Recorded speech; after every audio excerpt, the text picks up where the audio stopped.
It's been a few days, not that long a time, that we came together and celebrated the Feast of Trumpets. And Mr. Holliday, as he taught us on that day, it's a time that we look forward to, a time that we look forward to with great anticipation. Right? When we think about what that day means, representing the return of Christ, representing the resurrection of the saints, the transformation of all the first fruits into spirit beings born into the very family of God.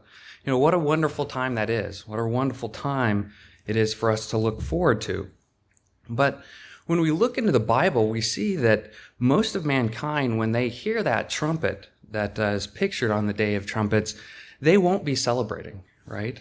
We can read in Revelation 1:7 where it says, "Behold, he is coming with clouds, and every eye will see him, even they who pierced him, and all the tribes of the earth will mourn because of him. Even so, amen." Right? So we see here, the tribes of the earth will mourn. Or in Revelation 18:11, it says, "And the merchants of the earth will weep and mourn over her, being Babylon, who's to be destroyed, for no one buys their merchandise anymore." And then in Revelation 19:19, goes even beyond this mourning, and it says, "And I saw the beast and the kings of the earth and their armies gathered together to make war against him who sat on the horse and against his army." Right? So we see here that the majority of the world, right, even if in this reduced state after going through the Great Tribulation, when they hear that trumpet sound, they won't be thinking about the return of Christ. They won't be thinking about the resurrection of the saints, and they won't be thinking about this transformation of the first fruits. They will be mourning. They will be preparing to fight against Christ, right? This is, not a day that the world as a whole will be looking forward to, right? And if you can do your own rough math, but you're talking probably well less than 1% of the world, maybe fraction of a percent will actually be looking forward to that Day of Atonement, to that trumpet that sounds on the Day of Atonement.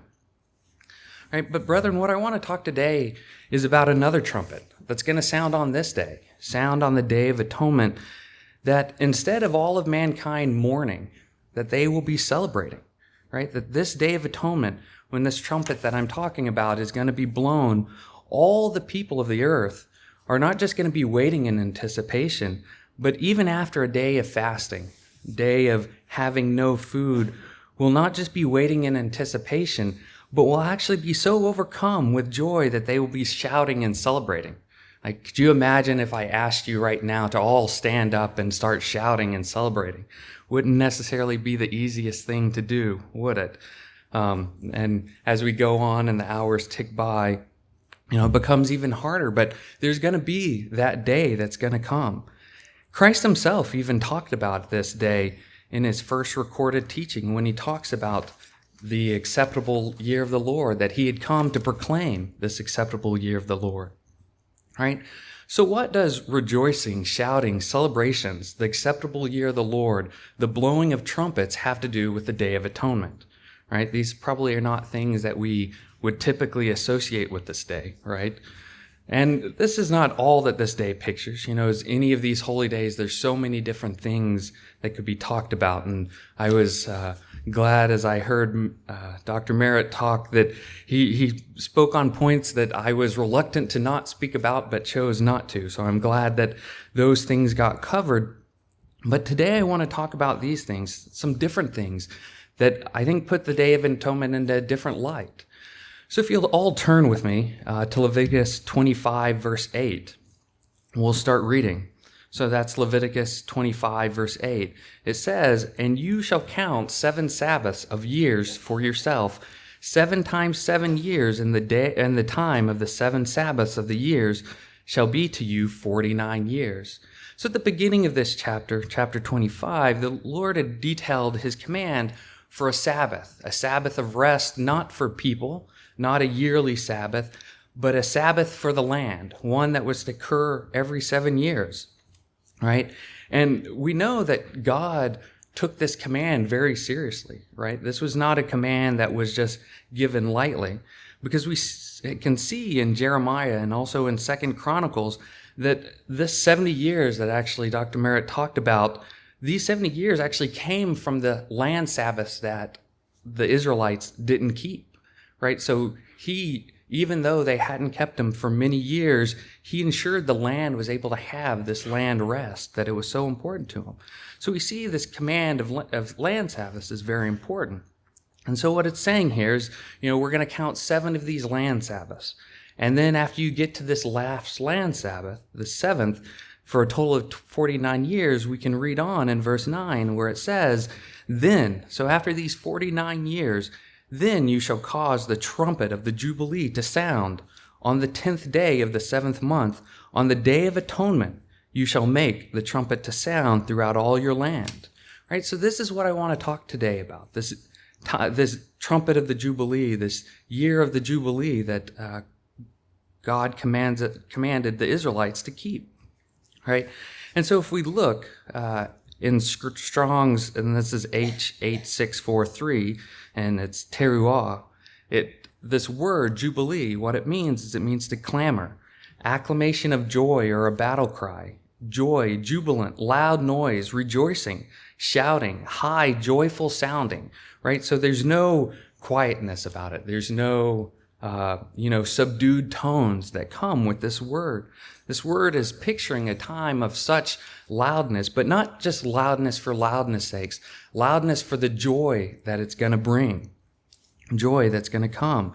So this is what we're talking about, and it happens on this Day of Atonement, right? And it happens, not every year on the Day of Atonement, not every 7 years, but only once every 50 years does it happen. And then, so it goes on in verse 10, it says, and you shall consecrate the 50th year. Right? And so we would see on this Day of Atonement, only once every 50 years after the high priest had gone into the Holy of Holies, when he had sacrificed and made atonement for the people of Israel, that a horn would sound. It would sound on this end of the 49th year and would blow in this year of the Jubilee. And we can read on. It goes on and says, after this 50th year, and proclaim liberty. So this is what this horn is to do. It's to proclaim liberty throughout all the land to all its inhabitants. It shall be a jubilee for you, right? So it should be a joyful, loud shouting for you. And each of you shall return to his possessions, and each of you shall return to his family. Right? And one of the first things when I, was reading this and kind of getting into it, one of the first things that I thought about was King David, right? As he was bringing the ark back to Jerusalem. And I'll read it. And this is no way saying this was a year of Jubilee or anything related, but how David acts at this time is how I can only imagine the people will act during this trumpet that's going to be sounded. So this is in 2 Samuel 6:14. It says, and this is David bringing the ark to Jerusalem, so a time of great joy for him and for the people of Israel. In verse 14 it says, then David danced before the Lord with all of his might, and David was wearing a linen ephod. So David and all the house of Israel brought up the ark of the Lord with shouting and with the sound of the trumpet. And in verse 16 it says, now as the ark of the Lord came into the city of David, Mahal, Saul's daughter, who was also David's wife, looked through a window and saw King David leaping and whirling before the Lord. And then it goes on and says she despised him in her heart. And then if we drop down for verse 22, I think there's another interesting point here. In verse 22, so this is 2 Samuel 6:22, it says, and this is David speaking to his wife, it says, and I will make myself even more undignified to this, and will be humble in my own sight. Right? He's humble in his own sight. He's willing to, dance with all of his might, leap and whirl, looking like probably a fool to some people, or at least this is what his wife thought he looked like, undignified. But he's willing to do this because he was humble in his own sight, and he was so overcome with the joy of bringing God's ark into Jerusalem that he was willing to do this for God, right? And so I can only imagine when I think of this trumpet of the Jubilee, this was the first thing that I thought about. Could you imagine, and as we talk through what happens this day, can you only imagine what people's response will be to this horn that's coming? Right? So just think about different types of people on this day and how they might feel. Right? First, think of the anticipation. You're the 46th Day of Atonement, the 47th, the 48th, right? You're starting to see this time coming ever closer, and how much the people would start to anticipate, right? How much easier would those days of fasting get as you get closer and closer to this 50th year, right? And when you think about it, 50 years, right? This will happen, once for a lot of people in their adult life, maybe twice. But this isn't an event that's going to happen year after year. This is something that you're going to look forward to. This has big implications for them, right? Think about that, somebody who's 20-something at that time, whose parents, had sold off their land, and so they didn't have land, and all they had known was perhaps servitude, right? They had been a servant all 20 years. Could you imagine what they would feel like, knowing that their children and that they would no longer have to live this life of servitude, that they would be brought back to their land, and that they would have something that they could call their very own, right? Could you think about this, that knowing that their children, as they're growing up, wouldn't have the same life that they had? Or what about a 50-year-old who had never known a time when their family had owned land, had never been around the rest of their extended family, right? What would their reaction be? That they had known something their entire life, and now it was going to be different. It was going to be better, right? Or think about, maybe that 80-year-old father who, when he was younger, for whatever reason, he had to sell his land. He had to go into servitude. His whole family had to go into servitude, right? Knowing that before he would die, this trumpet would blast, and he would see his family again return to their land that he had lost, right? Knowing that whatever mistakes he had made, whatever things that he had done to cause that land to be sold, it would no longer curse his family, right? They would have a new opportunity.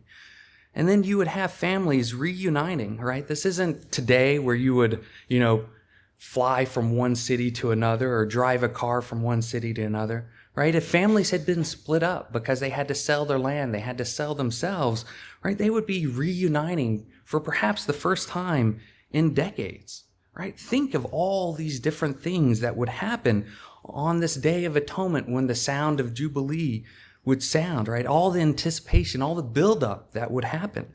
This isn't just some minor thing in someone's life. This is something that they would probably have been looking forward to for years, for decades perhaps, right? So I would, say, and this is why when I think of even as they're fasting, right?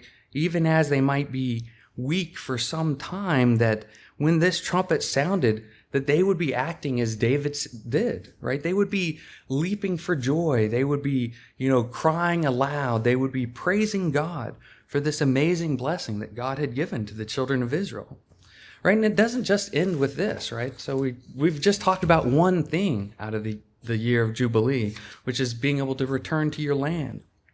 But we can go on.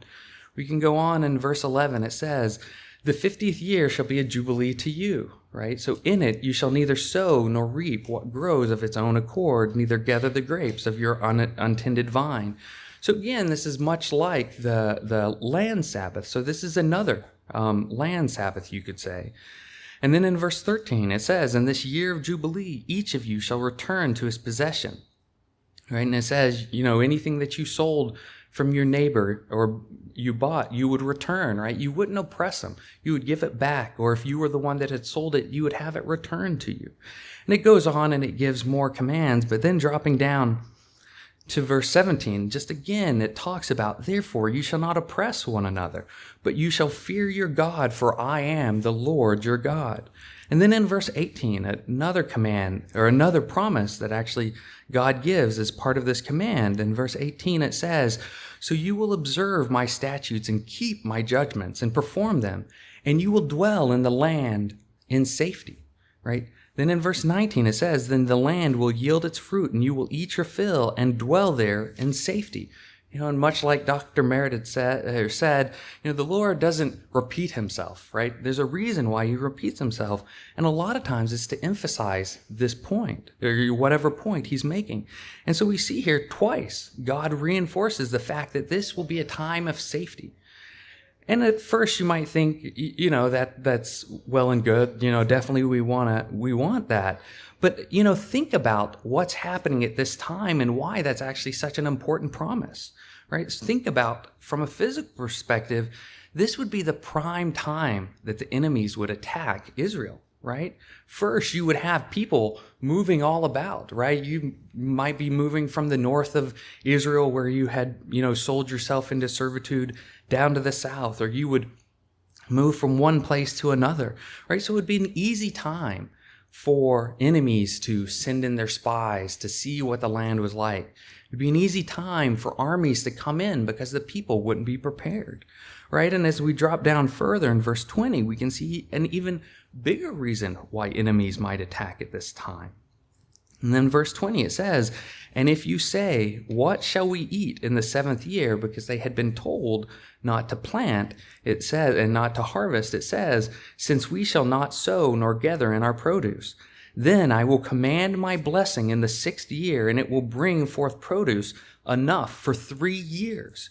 Right? So think of this. Not only are people moving all around where it would be much easier to attack, but the wealth of the nation would be essentially triple what it normally was, right? They could come in and an enemy could attack and get food for 3 years, right? So this would be a prime target for someone to attack. But God says, no, I didn't give this commandment that the enemy would attack. I'll hold them off. I'll make sure that you're safe. So he reiterates that, not only is he giving this blessing, he's going to give them the protection that they need to fully, be satisfied with this great blessing. And then we can drop down, verse 23 talks more about this redemption of property. It says, the land shall not be sold permanently.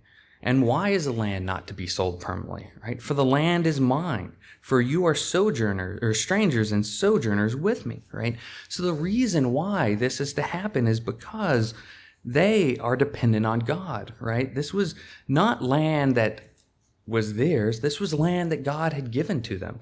And so it wasn't theirs to permanently give away, right? Just further reinforcing how much total dependence the children of Israel had on God.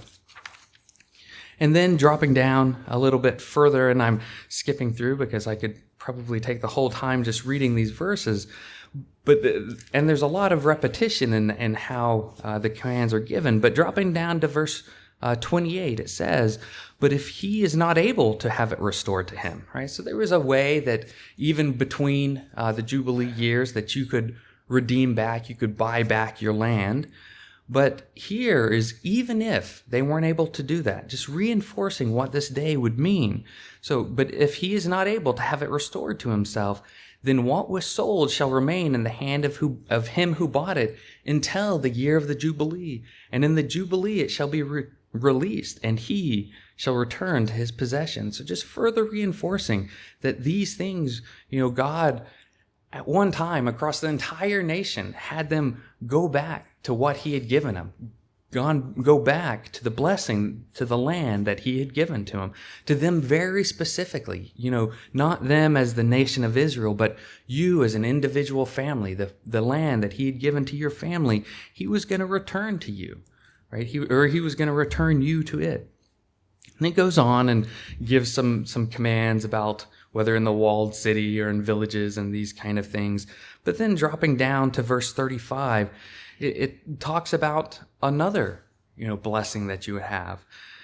And then there's verse 35, it says, "If one of your brethren becomes poor," right? So if within these 50 years, someone becomes poor and falls into poverty among you, then you shall help him, like a stranger or a sojourner, that he may live with you. And so it says, "Take no usury or interest from him, but fear your God, that your brother may live with you." Right? And so this Jubilee year, this command around the Jubilee year wasn't just about how God would bless Israel, but it was also about how you were supposed to treat your fellow man, your fellow brethren. And it says, "You shall not lend to him," and this is in verse 37, "You shall not lend to him your money for usury, nor lend him your food at a profit. I am the Lord your God who brought you out of the land of Egypt to give you the land of Canaan and to be your God. Right? So it reinforces this idea that part of the reason why we are to be kind, to look out for our brethren, is because of how God treats us, right? This notion of God expects us to treat others as he is treating us. And then it goes down and it says, and if one of your brethren who dwells by you becomes poor and sells himself to you. So there is, this idea where somebody could sell themselves to you. It says, you shall not compel him to serve as a slave, right? So you aren't to treat your fellow brethren, even if they sold themselves to you, not as slaves, but as a hired servant and a sojourner. He shall be with you and shall serve you until the year of the Jubilee. So again, what I was talking about is, you had sold yourself into servitude. You weren't fully able to be free. You weren't able to do those things that you might want to do. But there was this year that you could look forward to when it would all come to pass, where you would be free again, right? You would be free from your debts. You would be free from your servitude. And then it says, and then he shall depart from you, he and his children with him, right? So his entire family shall depart and shall return to his own family, and he shall return to the possession of his fathers, right? And so it shows, not just this kindness that God is going to do for us, or not this kindness that God was going to do for the children of Israel, but also a kindness which we have with each other, right? And we're to have that kindness because of what God has done for us. And so it goes on, and I'll skip a few verses and drop down to verse 47. It says, now, if a sojourner or a stranger close to you becomes rich, right? So in this case, it's someone else comes into the land, a non-Israelite comes into the land and becomes rich, right? And one of your brethren who dwells by him becomes poor, and he sells himself to the stranger, right? So in this case, it's not you sold yourself to one of your fellow Israelites, but you sell yourself to someone from another nation. And it says, it sells himself to the stranger or the sojourner close to you, or to a member of the stranger's family. After he is sold, he may be redeemed again. One of his brothers may redeem him, right? Or his uncle's son may redeem him. Or anyone who is near of kin to him in his family may redeem him, or if he's able to redeem himself. Right, and so we see there's this opportunity for you to redeem yourself, or someone that's close to you to redeem you outside of the time of the Jubilee, right? So not waiting for the Jubilee year, but a near of kin could come in and redeem you, right? And then it says, and it tells how you're essentially to figure out what this price should be for redemption. It says, thus he shall reckon with him who bought him. The price of his release shall be according to the number of years from the year that he was sold to him until the year of the Jubilee. It shall be according to the time of a hired servant for him. So, how this would practically work is, if you sold yourself in year 10 and you had 40 years left, that person would, give some price for those 40 years of labor that you would have. And then if your near of kin wanted to redeem you, he would have to, maybe in year 20. So after you had served 20 years, but you had remaining 30 years, he would have to buy you back for those 30 years that you had remaining, of your servitude, right? And so if it was many years, as we see in verse 51, if it's many years, you're going to pay a bigger price. You're going to, your near of kin is going to pay more to redeem you. But if it's closer to the year of Jubilee, you would pay less, right? And it says in verse 52, towards the end, and according to his years he shall repay him the price of his redemption. And he shall be with him as a yearly hired servant, and he shall not rule with vigor over him in your sight. And if he is not redeemed in these years, right? If no one could redeem him during this time, then he shall be released in the year of Jubilee, he and his children with him. For the children of Israel are servants to me. They are my servants, whom I brought you out of the land of Egypt. I am the Lord your God. Right? So we see here that, even if it's someone that doesn't believe in God, even if it's, someone that's not an Israelite, they still have to keep this commandment, right? God is going to make them keep this commandment of allowing you to be redeemed or to, at the time of Jubilee, to be released, right? So this wasn't something that was, if you were an Israelite, you had to do, but if you're not an Israelite, you didn't have to do. No, this was something God was going to do across the entire land, right? And so, we see several things in this command around the year of Jubilee, right? And, four, you could say, major themes that we see out of here. First is this notion of dwelling in safety, right? There's kind of no point in returning you to your land if all it is going to be, attacked and taken away by someone else. But God will ensure that you are safe during this time. And of course, it reinforced the fact that this isn't just a blanket safety, right? You still had to obey the commands of God, right? That was still a prerequisite, but that you would, have God's very promise that he would have you dwell in safety. Another theme is redemption, right?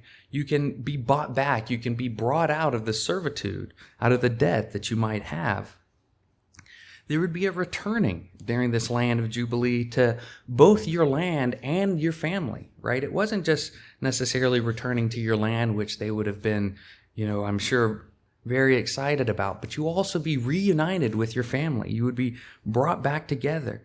And then the fourth is this notion that, God promises these blessings to you, and in turn, because of what he's done for you, you also have to show kindness to others, right? So it's not just about God one way giving you great blessings and you do nothing in return. God is expecting you to do something in return in these Jubilee commandment. It's to do something kind to other people, to think about other people and what they need, not force them to work, rigorously, right? So if you could imagine, if you had a servant in that time, you weren't to, make them work, 6 days a week, 18 hours a day, right? This wasn't how God expected the children of Israel to treat their brothers that might have become poor, right? And so we can see from a physical perspective how great this law is, right? You could see why it's called the Trumpet of the Jubilee, ushering in this year of Jubilee. There'd be great joy around it, right? How much celebration and joyful shouting would happen because of this, right? And it's also, a great reminder that whatever the mistakes of our past won't haunt us forever, right? They won't control us. They won't control our destiny, that there's a time, from this physical command that you can then, learn from your mistakes and move on. Become free again, right? This declaration of liberty, right? And you can only imagine, if any nation were to keep this law, how different they would be, right? How different, the nation of the United States would be today. We wouldn't have near the issues of, rich and poor and divisiveness as what we have today, right? But I think we could, stop and just talk about these physical things because they are such a great blessing, right? It would deeply affect whatever nation followed it. But I think, we would be remiss if we only focused on the physical application of this year of Jubilee, right? Because we know these things that are physical, these things that God lays out, particularly for the nation of Israel, exist to help us understand the spiritual, help us to understand the plan that God has for us, right? The spiritual plan of God, right? And so you could ask a question, why would God have the trumpet of the Jubilee sounded on this Day of Atonement? Why not on the Feast of Trumpets? Isn't that when Christ is going to return, right? Isn't that when Christ is going to make everything good, right? Or the Feast of Trumpets is also when you usher in the new silver year, right? So if you're going to make huge changes to the land and to all of these things, wouldn't you do it on this, silver new year? Why would you wait these days to the Day of Atonement? And I think, these four themes that I talked about from the Jubilee command, I think when we think about them, they tie very directly to this meaning of this day, right? The meaning of the events of this day, and give us a deeper understanding of how this day fits into the plan of God and how we are to think about this day, right? And we focus, and not wrongly, because that's what they are, but we focus on certain things, and this can easily be a day because we're fasting and because things like Satan being bound and and things like that, and sin being atoned, it can somewhat be a negative day sometimes. But what God is telling us is that this day we should be looking forward to. We should be looking forward to with great joy and anticipation, right? Willing to shout with joy during this day because of what this day pictures, right? And so let's look a little bit deeper into how this day fits into the plan of God. And so we'll start off, and I'll go back to the one where Christ talks about this acceptable year of the Lord, and read in Isaiah. And this is in Isaiah 61 verse 1. It says, "The Spirit of the Lord is upon me, because of the Lord has anointed me to preach good tidings to the poor," right? Think about this day of Jubilee. Isn't that good tidings to the poor, that you won't forever be poor, that there's coming a time where you'll be free, you'll have liberty, that you'll be returned to your land? He has sent me to heal the brokenhearted. Think about, as I said, that 80-year-old man who had, potentially done some stupid things to cause him to have to sell his land and sell his family into servitude. Do you think he's brokenhearted about what he's done, or what he would have done, right? And Christ is here saying he's there to heal the brokenhearted, to proclaim liberty. Again, this notion of liberty to the captives, and the opening of the prison as those who are bound, right? And yes, there's the physical prison, but there's also the spiritual prison, right? The prison that Satan keeps us in, the prison of sin, right? That both Christ in John and Paul in Galatians talk about, that we're all bound to this prison of sin, right? And then in verse 61 verse 2, it says to proclaim the acceptable year of the Lord, right? And in other translations, it's to proclaim the year of the Lord's favor, right? Think about this Jubilee. Wouldn't that be a year of the Lord's favor? He's going to help you dwell safely in your land. He's going to give you triple the harvest that you would have normally had, right? Or another one, the time of the Lord's favor has come. Another, to proclaim the favorable year of the Lord, or the year of the Lord's goodwill, right? Think back to that proclamation of the trumpet blowing throughout the land, ushering in this year of Jubilee, this year of good favor from God. And it goes on, it says, "In the day of vengeance of our God, to comfort all who mourn." And I think this is another interesting thing, right? Isn't our God full of tender mercies, right? He is going to have, yes, a day of vengeance, but when that's done, there's a whole year of his favor, right? Think how much more he gives out in favor than he gives out in vengeance. And then it goes on in verse 3, to console those who mourn in Zion, to give them beauty for ashes, the oil of joy for mourning, the garment of praise for the spirit of heaviness, that they may be called trees of righteousness, the planting of the Lord, that he may be dignified.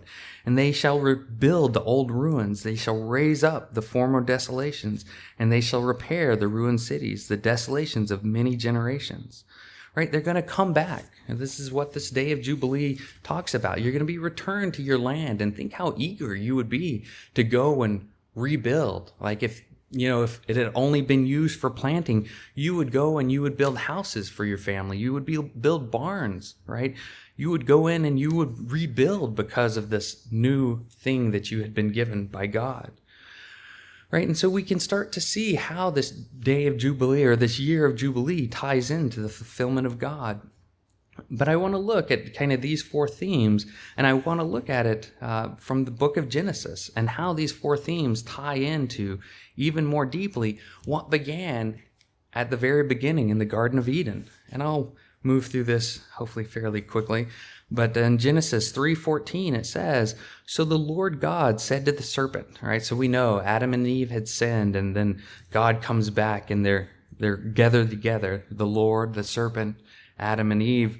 And then he starts with the serpent, and he says, "Because you have done this, you are cursed more than all the cattle, and more than every beast of the field. On your belly you shall go, and you shall eat dust all the days of your life, and I will put enmity between you and the woman, and between your seed and her seed, and he shall bruise your head, and you shall bruise his heel." Right? And so when you think back about this notion of dwelling in safety, right, this is how it's going to happen, right? So God doesn't put away Satan just to put away Satan. He doesn't lock him up just to put him locked away, he does it so that we can live in safety during this year of Jubilee, right? That the year that is pictured. And so we see that this ultimate fulfillment, is done on this day, as we know, right? We can read in essentially two places where this happens. First, where he's locked away for 1,000 years, and then ultimately when Satan is put away and cast into the lake of fire, right? So we can first read in Revelations 20, verse 1, it says, "Then I saw an angel coming down from heaven, having the key to the bottomless pit, and a great chain in his hand, and he laid hold of the dragon, that serpent of old, who is the devil and Satan, and bound him for 1,000 years, and he cast him into the bottomless pit, and shut him up, and set a seal on him, so that he should deceive the nations no more till the 1,000 years were finished. But after these things he must be released a little time." Right? And then we can drop down a few verses, and it talks about in verse 7, and then this 1,000 years has expired, and then Satan's released. And what immediately happens when Satan's released, right? He goes out and deceives the nation, but then when he deceives the nation, what happens, right? It says, "The nations which are in the four corners of the earth, Gog and Magog, they gather them together to battle, whose number is in of the sands of the sea." Right, and it goes on and talks about, in verse 10, the devil who deceived them was cast in the lake of fire and brimstone. And so we see here, right, Satan is put away for 1,000 years, and so the land dwells in safety. But then what happens as soon as he is released, right? The nations, after 1,000 years of only knowing the rule of Christ, he then comes back and he stirs the nations up, and they're fighting again, right? And so it shows that, for God to fulfill this promise of safety, right, Satan has to be put away. And that's why Satan is put away, right? Satan is put away so God can fulfill his promise of safety, right? And we can see, it's only when he is put away that we are safe, right? And so he does it for our sake, right? The binding of Satan is not an end. It's a means to an end, right? And it's an end that God has promised as part of this Jubilee year. So moving back, so that's the first where we can see, how it ties to this day, right? For the only way for us to be safe is for Satan to be bound and put away. And then moving on in Genesis 3, verse 17, actually, I'll skip this for sake of time. I'll drop down to verse 19. It says, "In the sweat of your..." So he's talking now to Adam. It says, "In the sweat of your face you shall eat bread till you return to the ground. For out of it you were taken, for dust you are, and dust you shall return." And so here, God is essentially telling Adam that he's going to die, right? He's going to turn back into the physical dust that he came from, all right? And why is he going to die? He's going to die because of the sin that he had done, right? And we all die for the sins that we have done. And so this, second major theme of the day of Jubilee, or the year of Jubilee, is this notion of redemption, right? And this is another theme of the Day of Atonement, right? Where we have all sinned. We've all, had that debt against us.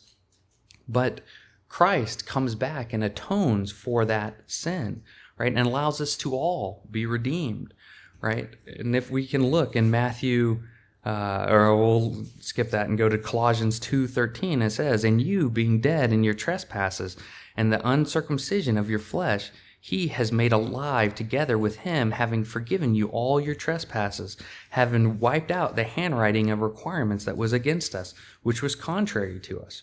Right? And so we see Paul equating sin with debt, right? And debt, as in the day of the year of the Jubilee, was a legal problem, right? It's a debt that only Christ could pay off, right? And so if we think back to this law of the Jubilee, right, for a few first fruits, right, Christ acts as our near kin, right? He redeems us before the fulfillment of the year of the Jubilee, right? And this is laid out in the law of the Jubilee, I think, no accident, right? This law points to the fact that if you have a near of kin that has something that's so priceless that he can come and redeem you at any time. And that's what Christ, does for us. And I think it's, it ties this day, and this law of the Jubilee, not just for those who are going to be redeemed as a whole world, but even to us, right? This law allows Christ to come back and pay a high price for us, right? Think of this notion of the further it is from the day of Jubilee, the higher the price that your near kin had to pay, right? And Christ was willing to pay that regardless of how far it was away from the day of Jubilee for all of us, right? And then, not just for us, but then there's this opportunity for anyone that hasn't been redeemed, that you will automatically, just by being there, you will be redeemed by Christ's sacrifice, right? And we think back to this high priest going into the Holy of Holies and think of Christ. This is the time where Christ brings his sacrifice into the Holy of Holies and from a spiritual perspective and redeems not just those few first fruits that God has chosen before, but he redeems all of mankind, right? And now all of a sudden when this trumpet is blown, everyone who has been a servant, or a slave to sin in a spiritual case will all be redeemed and will all be set free, right? This is the liberty that is talked about, right? All at once, all debts, all sins are forgiven, right? Everyone is given a clean start, a fresh start to begin building their relationship with God, right? And then we can move on. So that's kind of the second major theme of how this year of Jubilee ties to the meaning of atonement and why they would be brought together. And then in Genesis 3:22, the last one, it says, "Then the Lord God said, Behold, the man has become like one of us, to know good and evil. And now, lest he put out his hand and take also of the tree of life and eat and live forever. Therefore, the Lord God sent him out of the Garden of Eden to till the ground from which he was taken. So he drove the man out." Right? He drove Adam out and Eve out of the land of Eden. And he placed cherubim at the east of the Garden of Eden and a flaming sword which turned every way to guard the way of the tree of life. Right? And so we know that God, intended us to live with him. He intended us to be with him, right? To live here on the earth with him from the very beginning. But it was our sin that prevented it, right? It was our debt that caused the sin of Adam that caused us to be removed from this land that God intended us to inherit, right? And so our debts, our sins caused us to be removed. But as the year of the Jubilee pictures, right, there's coming a time when we will be returned to our land, the land that God intended us to inherit, the land that God has individually set for each of us, right, living with God, right, and also living with our family, the family of God, right? So this third major theme of the Jubilee picturing the return to our land, the inheritance that we were supposed to have until our debts caused us to be taken away from that land, and then also a return to our family, the family that we were intended to be with, right? And we see this both in a short-term future sense and also a long-term future sense, right? So first, God is going to gather all of the people of Israel at the beginning of the millennium. And we read this in Isaiah 11:11 and 12. It says, "And it shall come to pass in that day that the Lord shall set his hand again the second time to recover the remnant of his people who are left from Assyria and Egypt, from Pathros and Cush, from Elam and Shinar, from Hamath and the islands of the sea. And he shall set up a banner for the nations and will assemble the outcast of Israel and gather them together, the dispersed of Judah from the four corners of the earth," right? He's going to gather them together and put them in the land of Israel.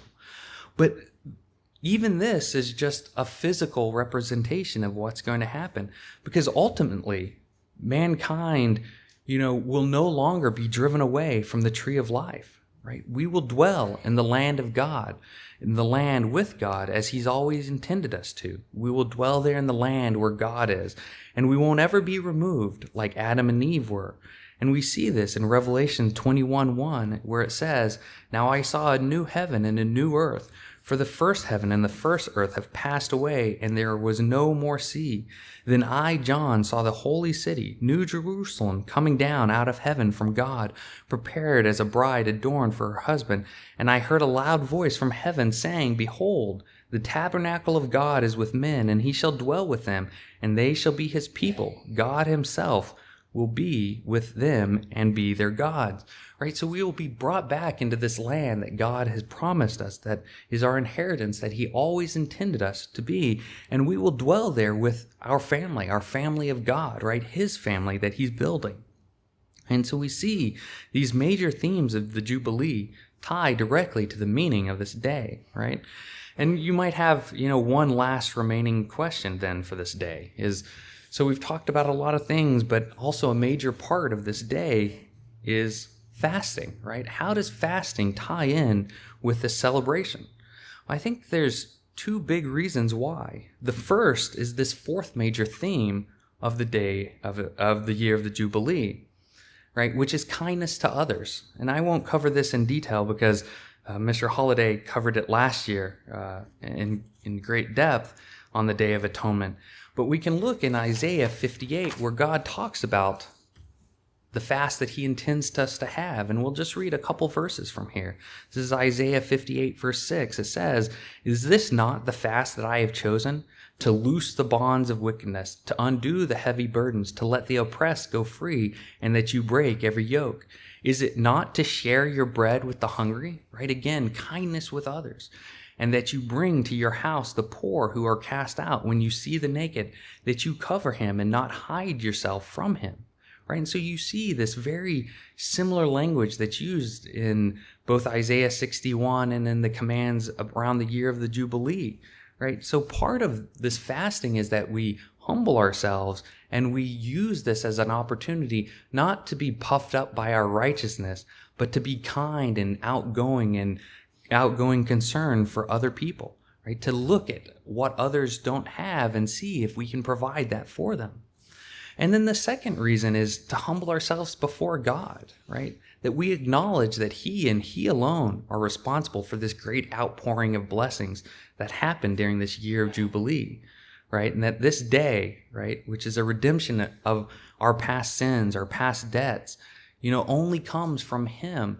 And not only that, but once these debts are paid off, that we must stay close to God, right? That we have to work together towards our ultimate goal of eternal life, right? Because think back in this time of Israel.